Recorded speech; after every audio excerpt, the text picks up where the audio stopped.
हमारे देश में अब मुझे ये समझ में आने लगा है कि किसी भी भारतीय नागरिक को चिकित्सा सुविधा की जरूरत नहीं है, चिकित्सकीय ज्ञान की जरूरत है।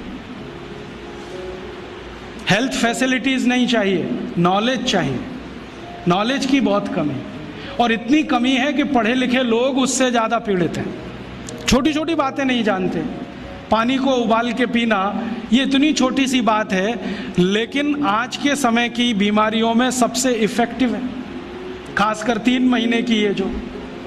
तो आप उनको बता दो भैया पानी उबाल के पियो, उबाल के पानी पीने से क्या होता है वो समझा दो उनको, 10 मिनट में समझ में आ जाए।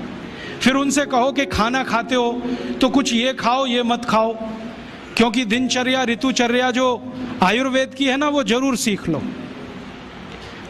दिनचर्या और ऋतुचर्या जरूर सीखो, आयुर्वेद की बहुत आवश्यक है। और आपको मैं एक किताब का नाम बोल के जाता हूँ, इसको पढ़ो। भगवत गीता जैसे पढ़ी जाती है, रामचरितमानस जैसे पढ़ी जाती है, उस किताब का नाम है अष्टांग हृदय। इसका एक दूसरा नाम भी है अष्टांग संग्रह, पुराना नाम अष्टांग हृदय। ये किताब का जो स्वस्थ व्रत है ना, वो ऐसे पढ़ो जैसे आप धार्मिक पुस्तक पढ़ते हो, और उसको बार बार पढ़ो, बार बार पढ़ो तो याद हो जाएगा, कंठस्थ हो जाएगा। उसमें 2000 सूत्र हैं। ये सूत्र लोगों को बताना शुरू कर दो। छोटे छोटे सूत्र हैं, जैसे खाना खाने के बाद पानी मत पियो, स्वस्थ रहना है जिंदगी भर तो खाने के 1 घंटे के बाद पानी पियो। क्यों नहीं पिए वो आप सब जानते हो, सरल भाषा में उनको समझा दो। फिर उनको बोलो पानी पियो तो घूंट भर भर के पियो, सिप करके पियो, ताकि ज़्यादा लार शरीर में जाए, वात पित्त कफ तीनों संतुलित रहे। ठंडा पानी कभी मत पियो। मैंने दुनिया में ठंडे पानी पीने वालों को बहुत देखा है। यूरोप और अमेरिका के लोग चिल्ड वाटर पीते हैं, बर्फ़ का पानी फ्रिज में रख के पीते हैं। परिणाम जानते हैं क्या होता है? सवेरे जब टॉयलेट रूम में जाते हैं तो 1-1 घंटे बाहर ही नहीं आते। उनको पूछो भाई तुम क्या कर रहे थे 1 घंटे वहाँ? तो कहते हैं न्यूज़पेपर पढ़ रहे थे, मैगजीन पढ़ रहे थे। क्यों पढ़ रहे थे? स्टूल पास नहीं होता। क्यों नहीं होता? कॉन्स्टिपेशन है, जोर लगाना पड़ता है फिर भी नहीं होता। गाना भी गाते हैं मेरे सपनों की रानी कभी आएगी, फिर भी नहीं आती। और अंतिम दुष्परिणाम पता है क्या होता है? उनको पेट साफ तो होता नहीं, तो सांस में से भयंकर बदबू आती है। किसी अमेरिकन यूरोपियन के नज़दीक बैठ जाओ, अगर वो लिस्ट्रीन स्प्रे करके नहीं आया तो 1 मिनट नहीं बैठ सकते। हर समय उनको माउथ फ्रेशनर स्प्रे करना पड़ता है, क्योंकि अंतड़ियाँ साफ नहीं है, कब्जियत है, मल भरा हुआ है, उसमें कचरा जमा है। फिर उनके पसीने में से भी बदबू आती है। क्यों? कब्जियत बहुत है। और पसीने की बदबू दूर करने के लिए डिओडोरेंट स्प्रे करते रहते हैं। और आप तो सब जानते हो कि अगर कब्जियत है तो बाल भी कड़क रहते हैं, तो उन कड़क बाल को सॉफ्ट करने के लिए क्या क्या सब करते हैं। शैम्पू लगाते हैं, शैम्पू के बाद पता नहीं क्या क्या लगाते हैं। ये सब वो जो करते हैं ना, उनकी मजबूरी है, स्टेटस सिंबल नहीं है।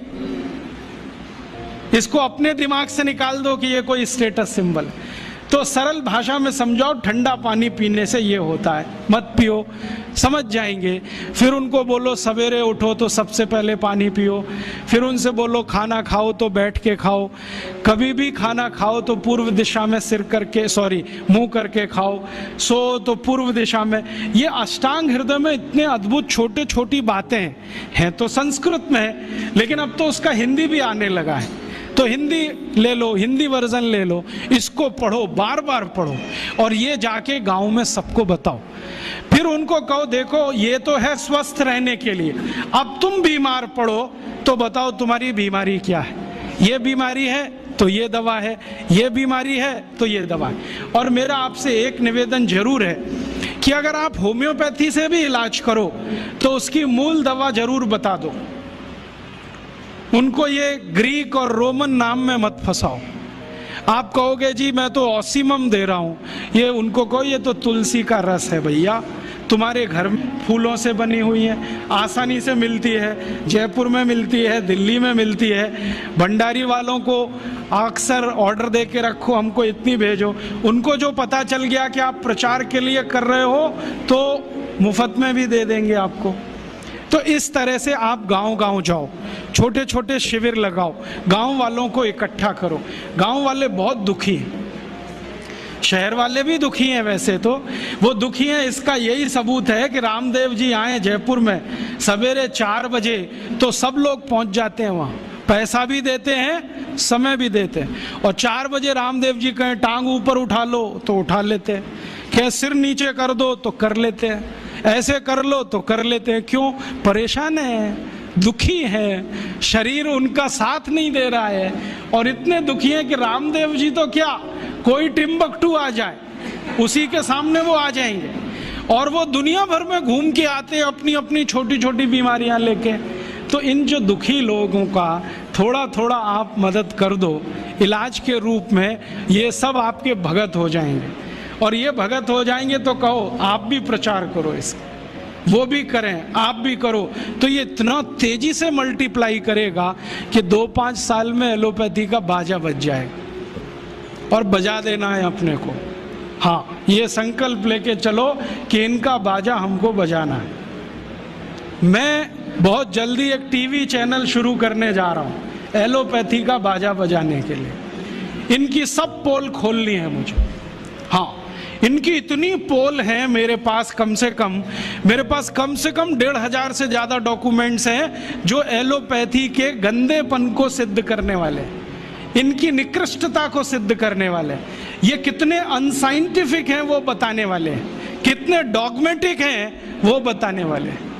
मेरे पास ऐसे बहुत इंटरव्यूज हैं बड़े बड़े डॉक्टरों के, वो कहते हैं कि हम कोई डायग्नोसिस नहीं करते, तीर मारते, लग गया तो ठीक, नहीं तो तुक्का। और वो कहते हैं हम तो एक ही सिद्धांत पे काम करते हैं, ट्रायल एंड एरर, देते जाओ गलतियां करते जाओ, देते जाओ गलती, भले मर जाए पेशेंट उसमें। हमारे पास तो कम से कम ये नहीं है ट्रायल एंड एरर वाला। हम तो जानते हैं कि तुलसी है तो उसके ये गुण हैं तो ये रिजल्ट आना ही चाहिए, मेथी है तो उसके ये गुण हैं तो ये रिजल्ट आना ही चाहिए। हमको सब मालूम है, फिक्स है, यहाँ वेरिएशन नहीं है। मेथी के जो रिजल्ट चरक ऋषि को मिले वो आज भी मिलते हैं। इसमें इतना सातत्य है, वेरिएशन कहीं भी नहीं है। तो जो विज्ञान में सातत्य होता है, सत्य ज्ञान वही होता है। तो हमारे पास जो सत्य ज्ञान है इसको लेकर आगे बढ़ें।